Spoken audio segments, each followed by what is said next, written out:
The AR-15 pistol versus a short-barreled rifle. Let's talk about it.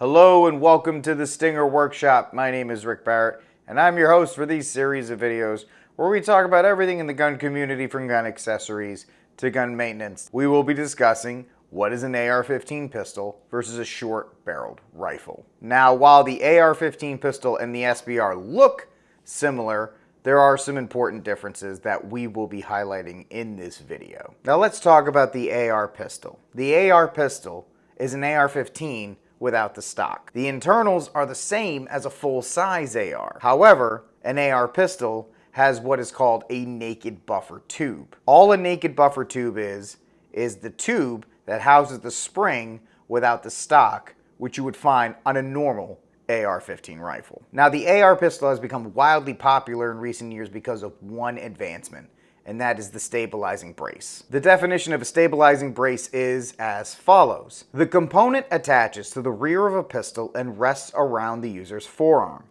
Also called a stabilizing brace or arm brace, this device does just what its name suggests. It distributes the weight and adds another point of contact between the gun and the user. The added points of contact help control the gun and thus make it easier to shoot accurately. So while these braces are designed to look like normal stocks, the real purpose is to fit around the user's forearm, hence the term stabilizing brace. So to sum it up, an AR pistol is an AR-15 minus the buttstock. It's also common to have barrels that are under 16 inches. These are to make sure that they are in compliance with the Bureau of Alcohol, Tobacco, and Firearms, otherwise known as ATF. This brings us to short-barreled rifles, or SBRs.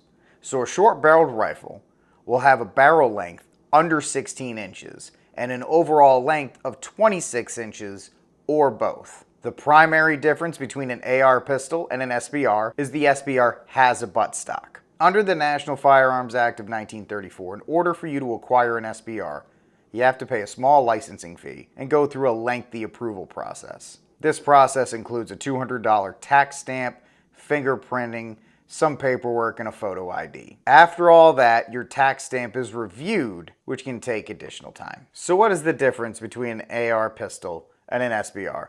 Well, in terms of ballistics, there is no difference. Both an SBR and an AR pistol are small and can be chambered in the same rounds, 223, 556, 300 blackout, that you would find on a traditional AR-15. Now, the main difference between the two is how they are regulated. Among these regulations are examples such as whether you can use a foregrip or if you can even shoulder your AR-15 pistol or SBR. As of this recording, it is still legal to shoulder an AR-15 pistol brace. However, the ATF can at any time change their interpretation on this rule.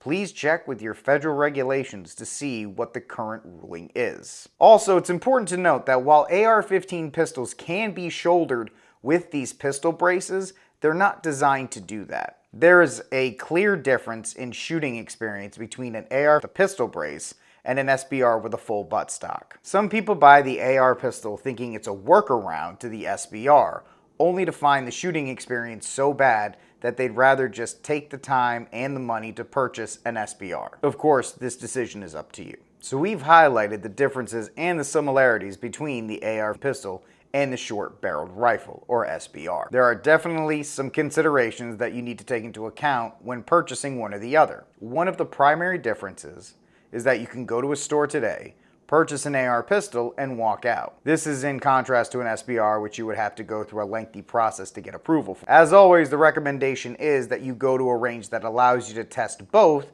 to see which one is right for you. And that's it for this episode. Coming to you from the Stinger Workshop, my name is Rick Barrett. I hope you enjoyed this video, and I'll talk to you again soon.